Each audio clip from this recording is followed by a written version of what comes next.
It was late 1984 when I fell in love with my first full-dress motorcycle, and that was the Gold Wing that had just come out with the new design in '84.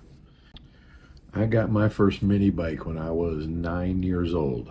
Saved up mowing lawns. Bought this thing for $30.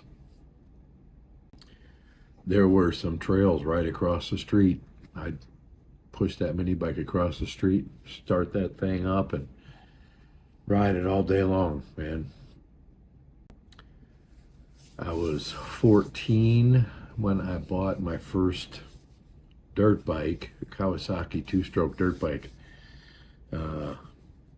We lived in a different place at that time, so the trails were farther away, but they were a lot more fun. I remember my first street bike was a Honda 504, the 504 cylinder. That was a fun bike. When I bought it, it had a windjammer fairing on it, a backrest, a sissy bar, we called them back then, and it was fast. It was fast for a 500cc bike. I remember that.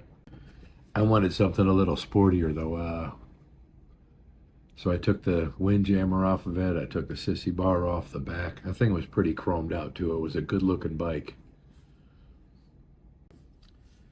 I rode some other Hondas. I rode some Yamahas.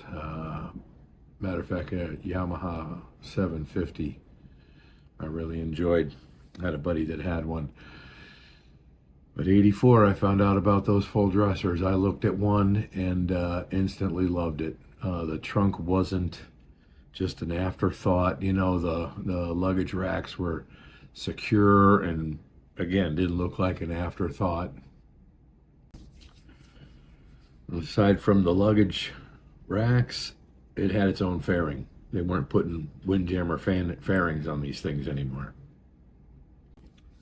So that was the year I fell in love with them. There really hasn't been a design or a style that any bike, any manufacturer has come up with that I've liked more than that.